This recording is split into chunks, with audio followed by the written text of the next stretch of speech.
Meus irmãos e minhas irmãs, paz e bem.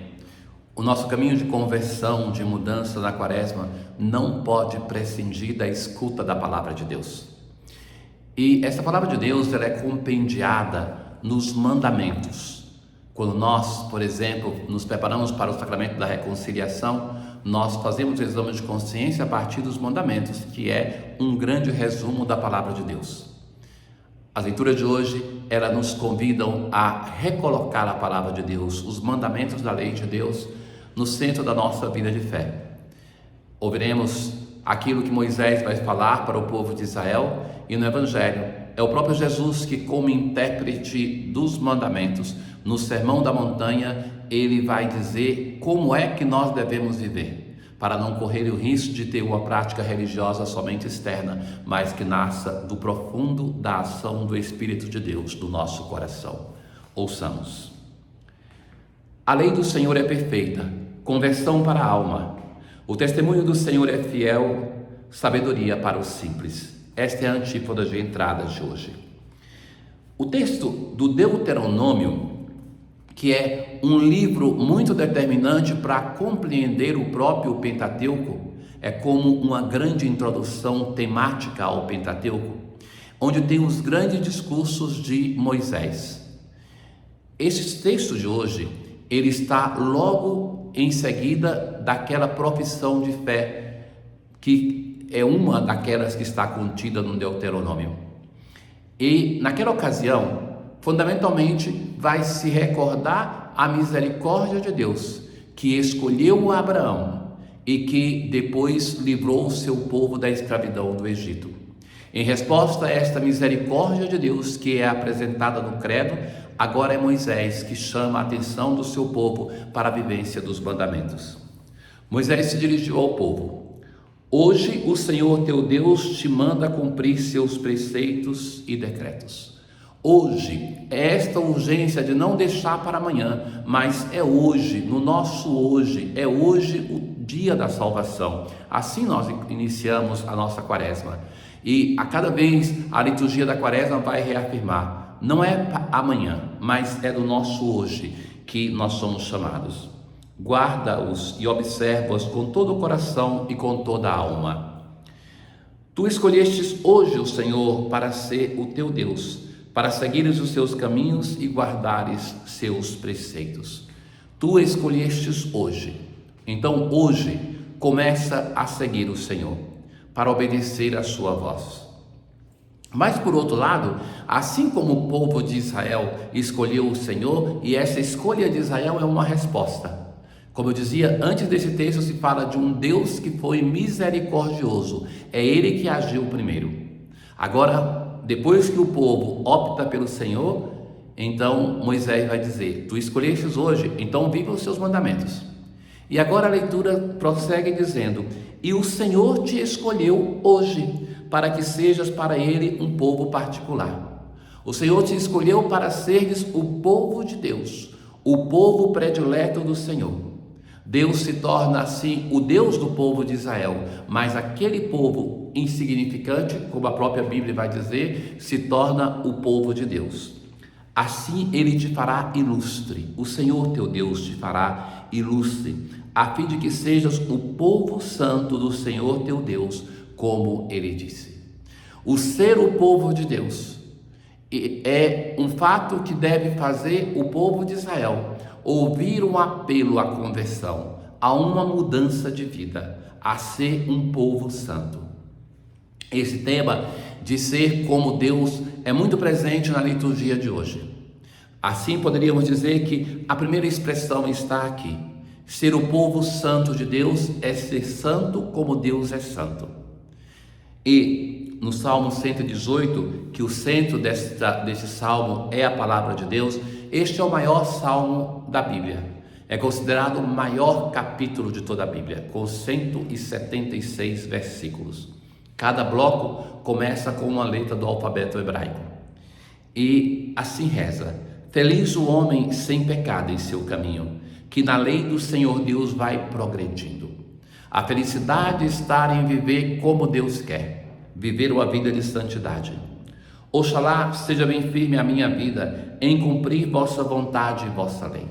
É este o desejo que deve estar no nosso coração, cumprir a vontade de Deus, cumprir a lei de Deus. É essa que deve ser a luta da nossa vida. Recordando mais uma vez essa expressão de São Maximiliano, ele vai dizer que a disputa que deve haver entre nós é aquela da santidade, que nós devemos lutar para superar sempre o outro na santidade. Quero guardar vossa vontade e vossa lei. Senhor, não me deixeis desamparado.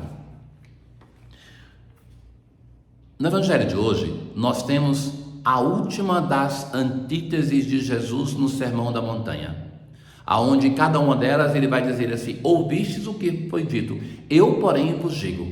É a autoridade de Jesus, intérprete da palavra de Deus, que vai dizer como nós devemos viver aquilo que justamente é dito no Antigo Testamento, mas que foi desviado pela interpretação dos rabinos, dos fariseus, do mestre da lei. Na verdade, o risco de adocicar, suavizar a palavra de Deus para transformar a nossa vida mais cômoda é um perigo que todos nós corremos no nosso caminho de fé. Foi neste perigo que sucumbiu os intérpretes do Antigo Testamento. E Jesus então vai reconduzir a palavra de Deus àquilo que Deus quer. Ouvistes o que foi dito: amarás o teu próximo e odiarás o teu inimigo. Na verdade, no Antigo Testamento não existe esse mandamento, mas para muitos dos intérpretes rabinos, a pessoa que era o próximo, o destinatário do amor do povo de Israel, era somente aqueles que eram da religião de Israel. Então, o povo de Israel e alguns estrangeiros que tinham se convertido à fé de Israel. Ora, independentemente se está escrito ou não, e de fato não está, mas que é uma tendência muito de uma baixa humanidade nossa, aquela de amar quem nos ama, de termos inimigos, de sermos inimigos, e então se desligar o amor da inimizade. Então, se alguém é inimigo, é um sinal de que não é e não deve ser amado. Eu, porém, vos digo: amai os vossos inimigos e rezai por aqueles que vos perseguem. Duas coisas, caríssimos irmãos, que é um grande desafio, porque o inimigo é automaticamente considerado por nós como aquele que não é amado. E depois, rezar por aquela pessoa que nos persegue é algo que de fato é exigente. Mas Jesus vai continuar, porque Deus age assim. Deus faz nascer o sol e cair a chuva sobre justos e injustos, sobre maus e sobre bons. Ele não faz distinção, não faz acepção de pessoas. Jesus, então, para aprofundar mais o argumento, ele vai dizer assim: se amais somente aqueles que vos amam, que recompensa tereis?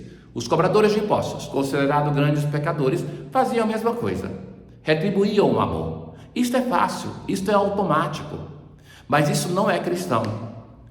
Depois, se saudais somente os vossos irmãos, qual o mérito que tem nisso? Os pagãos fazem a mesma coisa. Então, a lógica que Jesus apresenta no Evangelho não é aquela do mundo, mas aquela que nasce do amor do Pai.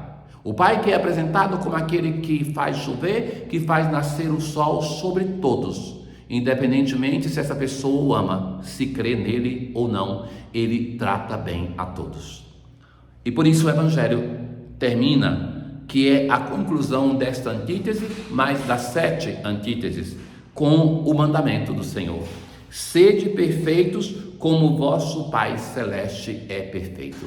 É Ele, o Senhor, que é a medida do nosso amor, da nossa bondade.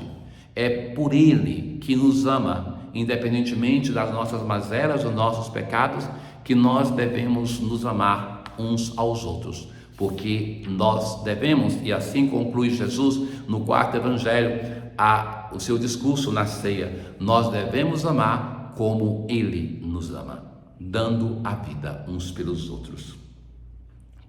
Convertei para vós, ó Pai, nossos corações, a fim de que, buscando sempre o único necessário e praticando as obras de caridade, nos dediquemos ao vosso culto.